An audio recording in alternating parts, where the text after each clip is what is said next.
wasn't going to do that. Good morning. We now move to general questions. Question number 1 has been withdrawn from Margaret Burgess. Of course, Ms Burgess now has ministerial responsibilities. Question number 2, Richard Lyle.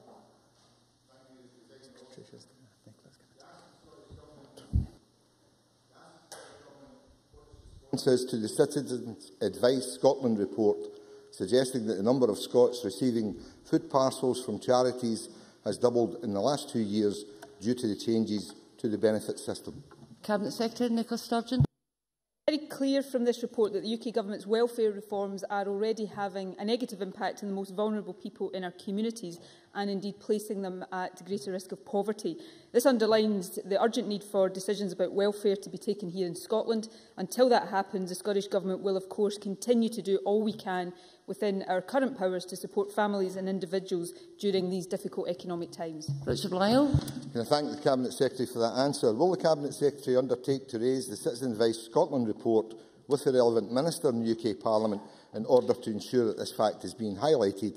And does she agree with me that the welfare cuts which are being introduced by the UK Government will drive more Scots into poverty, and that only through Scotland becoming an independent country that we can and will look after all who live here? Cabinet Secretary. Can I thank Richard Lyle for his question? Can I assure him of 3 things? Firstly, I will raise the Citizens Advice Scotland report and the findings of that report with UK Government ministers. I'm hoping to meet with Citizens Advice Scotland shortly in order that I can discuss the report with them in more detail. But the third thing I would assure Richard Lyle of is that I absolutely agree with him about the impact of the welfare reforms, and we share the grave concerns that were raised by the Welfare Reform Committee in relation to the Welfare Reform Act and the impact that this will have on some of our poorest and most vulnerable people. For example, recent Institute for Fiscal Studies analysis suggests that these changes will mean an additional 700,000 children across the UK living in poverty by 2020. That is unacceptable and underlines the need for Scotland to be an independent country with the power of decision-making over these vitally important matters. Question number 3, Paul Martin. Presiding Officer, to ask the Scottish Government whether it will support the building of a railway station in the Royston area of Glasgow. Cabinet Secretary Nicola Sturgeon. Question number 3, Cabinet Secretary. Well, it's Keith Brown, apologies. My script tells me that Nicola Sturgeon was answering it. Keith Brown. Thank you. The Scottish Government welcomes proposals for new stations such as Rob.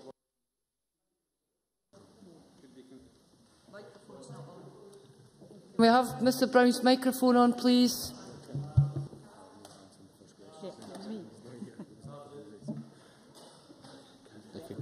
The Scottish Government welcomes proposals for new stations such as Rob Royston, which could be considered under the £30 million Station Investment Fund operating from 2014, which also aims to lever in third-party funding. Paul Martin.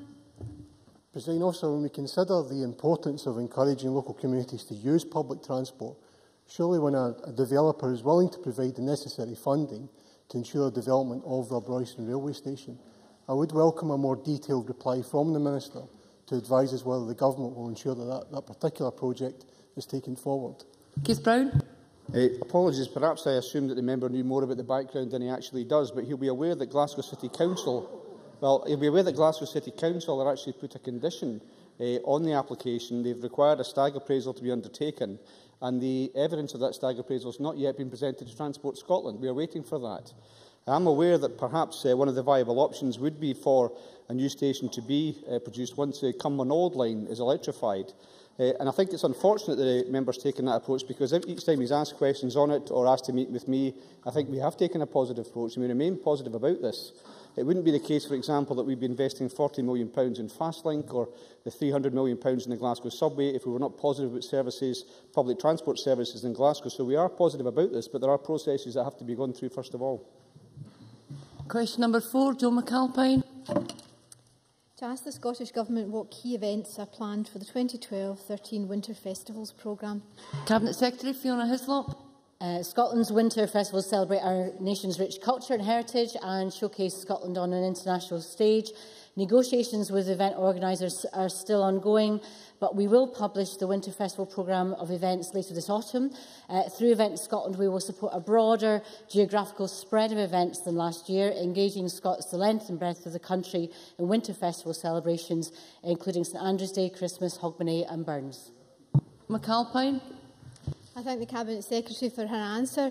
As the Cabinet Secretary knows, Creative Scotland this year started with the Big Burns Supper Festival in Dumfries, and Burns is one of the linchpins of the Winter Festival programme. Can I ask her to do everything that she can to encourage further investment in the Big Burns Supper in Dumfries so that it's the key Burns event in the Winter Festivals programme, given that Burns lived so much of his life and indeed died in Dumfries? Secretary.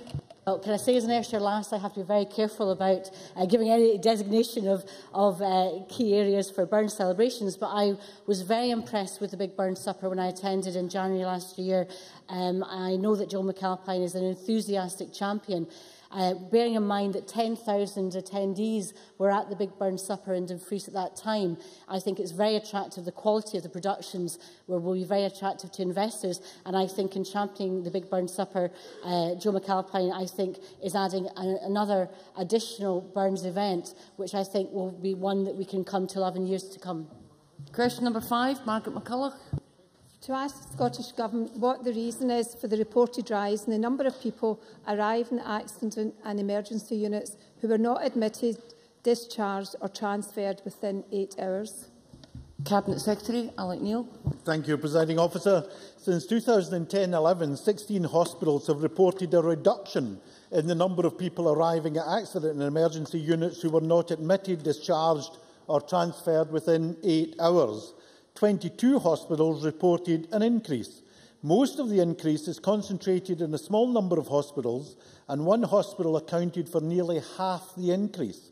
The Scottish Government has been providing tailored performance support to these particular hospitals to identify root causes of delays and implement effective strategies to address the issues. Margaret McCulloch. Thank you, Presiding Officer. Can I firstly take the opportunity to welcome the Cabinet Secretary to his new post? There is no doubt that across the Chamber we are all right behind frontline staff in our A&E units, but we also have to make sure that the system is geared towards supporting those staff even when it's under pressure. What impact does the Scottish Government believe that their decisions to cancel minor injuries units and let nursing jobs go from the NHS across Scotland are having on the front line? And what steps have been taken to control the number of patients experiencing the longest waits at A&E, which doubled under the previous Health Secretary? Cabinet Secretary. The Presiding Officer, can I first of all thank the member for her congratulations and say that so far the work undertaken with these hospitals indicates that none of the reasons she outlined are major contributing factors to the increase. Can I say what would have been much worse would have been if the Labour government's proposals had gone ahead to close accident and emergency units at Monklands and Ayr Hospital. That would have made the problem much, much worse. Jackie Bailey. I was going to start by welcoming the Cabinet Secretary to his post, but thought better of it in light of his recent contribution. But does he agree that actually it is unacceptable for the numbers waiting more than 8 hours and more than 12 hours at A&E to double? And whilst I've heard what he's going to do about it, I would be interested in knowing what the reasons are for that doubling in those waiting that length of time. And does he not agree, as NHS staff are increasingly finding, that it is a result of the SNP cuts to both staffing numbers and the overall budget of the NHS that's causing these long waits? Cabinet Secretary. Presiding Officer, can I thank Jackie Bailey for her non-congratulations? And can I say to her that she had a cheek talking about cuts when Alistair Darling was the one who implemented these cuts, deeper and tougher than those under Margaret Thatcher. And can I also say to Jackie Bailey, at least deal in the facts. If you look at the manpower levels of the NHS in Scotland over the last few years since we came to power, there has been a net increase of 2,500 in the total manpower in NHS, and we are delivering a more effective service with higher throughput and better outcomes for our people. Question number 6, Hansala Malik. Good morning, Presiding Officer. Just to ask the Scottish Government how it will ensure that cities beyond Glasgow benefit from the 2014 Commonwealth Games. Good morning, Mr Malik.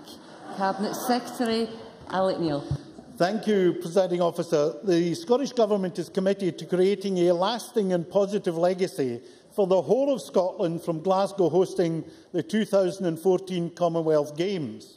The Scottish Government's legacy plan, A Games Legacy for Scotland, sets out a variety of opportunities which aim to create a flourishing economy, healthy individuals and an enhanced international reputation.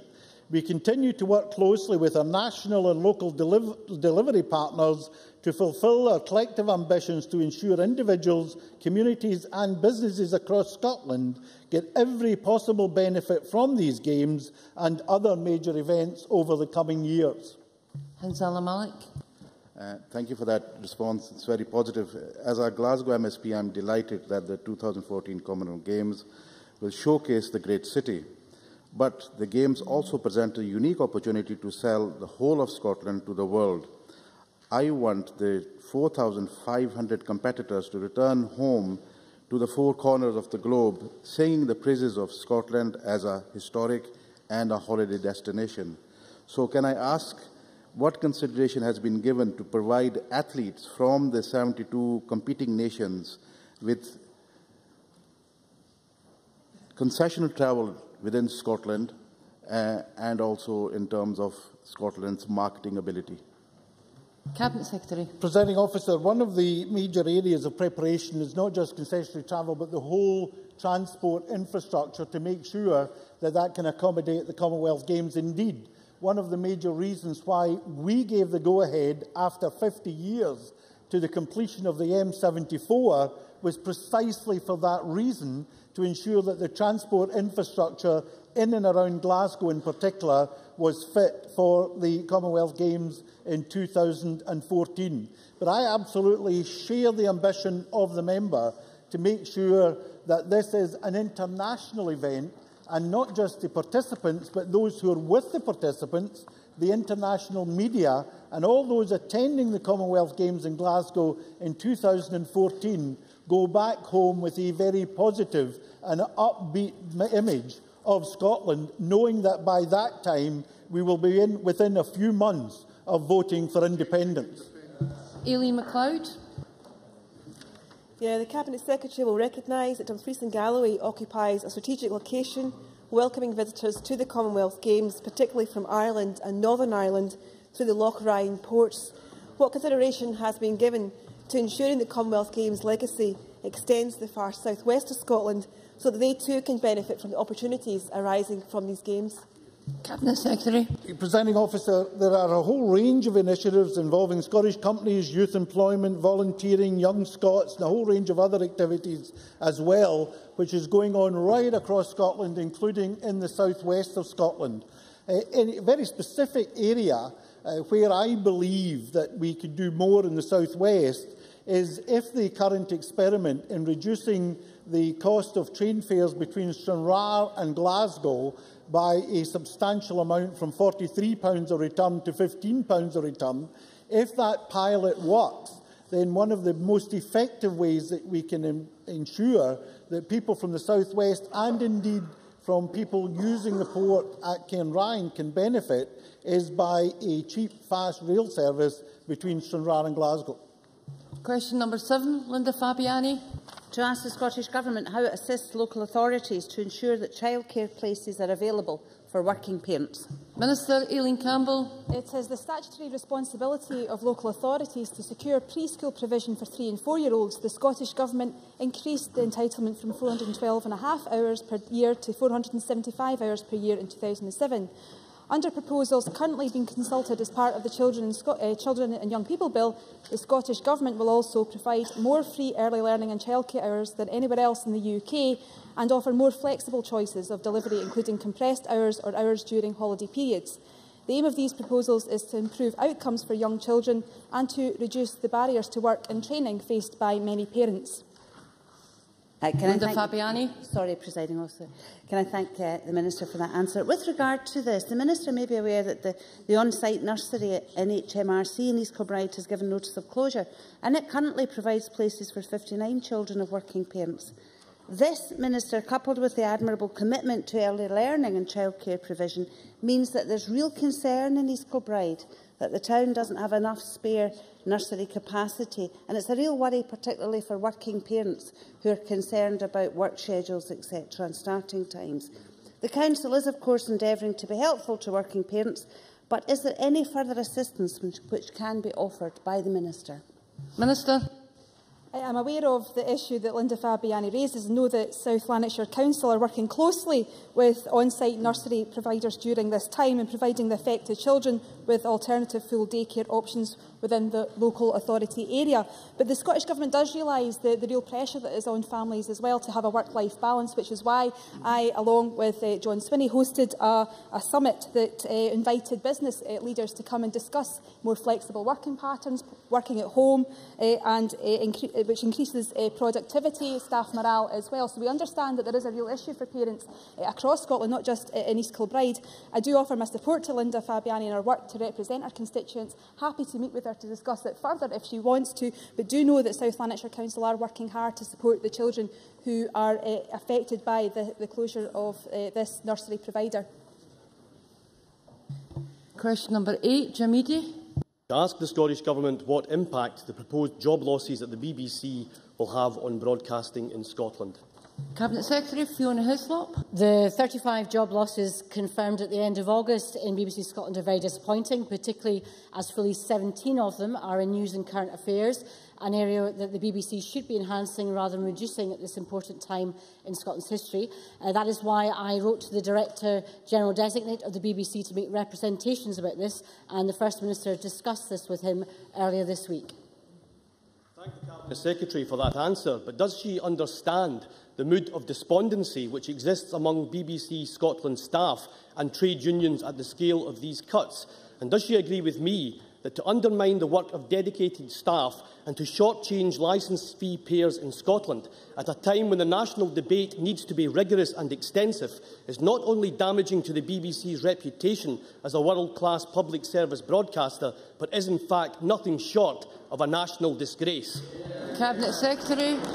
I agree with the member's concerns. Indeed, I think the whole Parliament should, in terms of democratic representation and broadcast, be concerned at the level of these cuts and exactly where they are finding their place. In terms of the most momentous decision over 300 years, I think it is unacceptable to diminish BBC Scotland's news and current affairs capability in this way, particularly when £320 million that the BBC raises through licence fees in Scotland is contrasted with a budget for BBC Scotland that will fall to only £86 million in 2016.